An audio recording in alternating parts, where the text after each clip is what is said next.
Novo, Dona Ieda de novo. Vou começar a pedir participação nos lucros.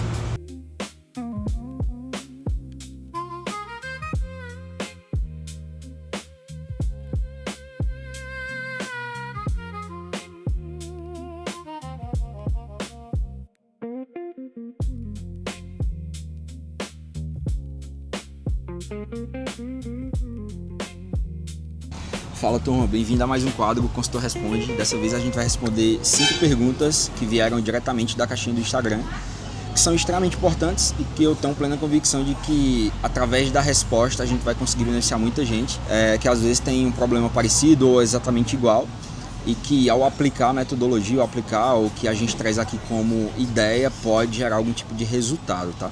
Uma pergunta que eu acho muito comum e que eu já recebi muito de cliente na consultoria, inclusive, é exatamente essa.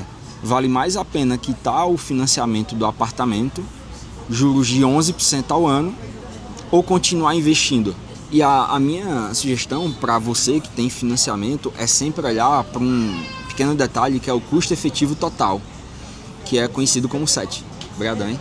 Nada. Que é conhecido como SET. O que é o SET? É o custo efetivo total. É exatamente quanto de custo total tem o seu financiamento. Se esse SET ele estiver abaixo do quanto a taxa de juros hoje está, o que é a taxa de juros? A Selic, tá? Ou seja, o custo efetivo aqui é de 11%. A taxa Selic hoje está entregando 14%. O que é que significa isso? Que o seu dinheiro hoje está rendendo 14%, enquanto o seu financiamento tem um custo de 11%. Você tem um ganho de 3% acima do seu custo. Ou seja, é muito mais interessante, muito mais vantajoso você continuar investindo do que você acelerar e adiantar o pagamento do teu financiamento. Agora, a partir do momento que o custo do teu financiamento ele é maior do que a taxa Selic, aí sim começa a fazer muito mais sentido você focar em amortizar, em adiantar o teu financiamento do que investir. Esse é o primeiro ponto. Então, assim, resumindo, sempre que o seu custo for menor do que a taxa de rendimento, mantém o financiamento. Sempre que o custo for maior, acelera o pagamento do financiamento. Segunda pergunta.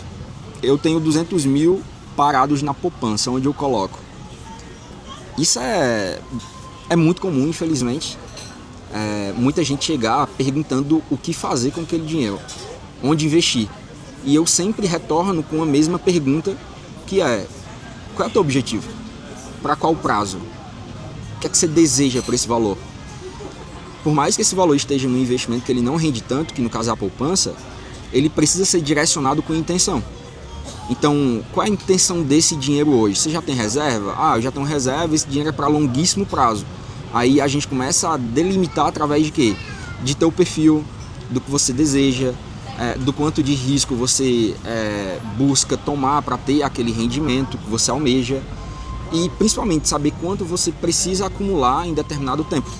Então, se você tem 200 mil parados hoje na poupança, eu diria que uma sugestão, independente do objetivo, troque por algum CDB de liquidez diária rendendo 100% CDI. Por quê? Você já vai praticamente dobrar o teu rendimento pelo simples fato de você fazer essa mudança. Então, a princípio, troque esse investimento da poupança por investimento em CDB de liquidez diária de um grande banco. Segundo, se pergunte o que é que você deseja e qual a tua intenção para esse valor, para que você consiga entender com mais intenção o investimento que mais se adequa a esse teu objetivo. Um exemplo, se você vai pegar esses 200 mil para adquirir um imóvel daqui a 4 anos, o que é que você tem que se perguntar e entender? Que daqui a 4 anos, o valor que você deseja acumular tem que ser garantia de que você vai acumular.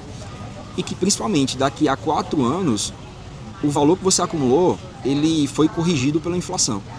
Então, dito isso, qual é o investimento que mais se adequa a esse objetivo específico aqui, hipotético? Um investimento que, primeiro, corrija a inflação e que não te dê possibilidade de perda, e sim de ganho. Então, você já dá check nos 2 atributos que eu mencionei aqui. Terceira pergunta, e muito comum aqui no Brasil também, tem um dado que mostra que 80% das empresas que abrem nos primeiros 5 anos elas fecham. Por quê? Falta de gestão. E um dos principais pontos dessa falta de gestão é relacionado a essa pergunta aqui. Por exemplo, sou empresário faturando 40 mil mês, bem comum, tá? Empresário faturar 40 mil mês. Mas nunca sobra para investir, o dinheiro basicamente some. O que é que eu faço de errado? Muito provavelmente, só o fato de você estar me perguntando sobre isso, já diz muito sobre você não tem acesso aos dados corretos sobre o teu dinheiro. Possivelmente você esteja misturando CPF com CNPJ. Entra dinheiro no caixa do CNPJ e aí você usa para pagar contas da empresa e contas da pessoa física. Esse é o maior erro de gestão que a maioria dos empresários eles cometem. Então a minha sugestão seria, primeiro, entenda de balanço, que é ativo, que é passivo, que é patrimônio líquido.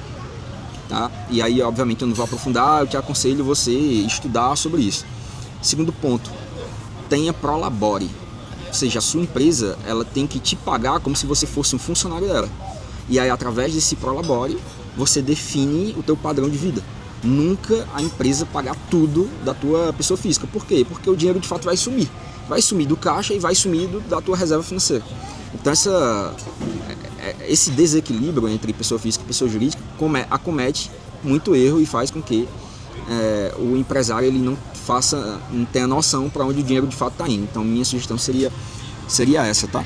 E a última pergunta, que também é muito comum. Meu gerente diz que previdência privada é o melhor caminho para aposentadoria. É verdade? Se de repente ele não te fez as perguntas corretas, se de repente ele não dedicou pelo menos 1h30 para entender teu momento de vida, teus objetivos, teus anseios, os teus receios, o que é supérfluo, o que é necessidade, se ele não entendeu isso, ele não tem capacidade alguma de dizer o que é melhor para você. É basicamente eu chegar no médico, numa consulta, e eu não falar nada para ele e dizer qual é o meu melhor remédio. Mas como é que ele está me dizendo qual é o melhor remédio se ele não fez nenhum tipo de diagnóstico? Então, previdência privada é bom, é uma ferramenta boa, mas não para todo mundo, tá? Não para todo mundo. Tem mecanismos para aposentadoria muito melhores, como por exemplo uma carteira de investimento diversificada, ações, títulos de inflação, pré-fixado, fundos multimercados, uma carteira combinada, ela às vezes, na maioria das vezes, é muito melhor do que previdência. Previdência é bom para quem? Para quem tem renda tributável, tá? Para quem recebe por pessoa física, para quem tem a declaração do imposto de renda pelo modelo completo.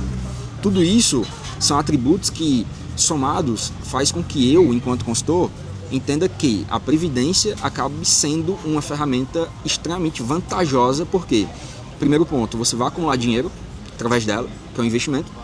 Segundo, ela entra como uma despesa dedutível dentro do teu imposto de renda, fazendo com que você, ao invés de pagar imposto, restitua. Terceiro, é um mecanismo, é uma ferramenta que ela não entra em inventário. Então, pode ser utilizado também, olhando para o futuro, como uma ferramenta de transmissão. Então, para esse cenário, de fato, é um bom investimento. Para um cenário oposto, acaba não sendo o melhor investimento, tá? Por uma série de fatores, e depois eu posso aprofundar em um só vídeo falando sobre isso. Então, basicamente, são essas respostas para o Consultor Responde. O quadro Consultor Responde nada mais é do que eu respondendo caixinhas que vêm diretamente do Instagram e também perguntas que vocês podem colocar aqui nos comentários dos vídeos.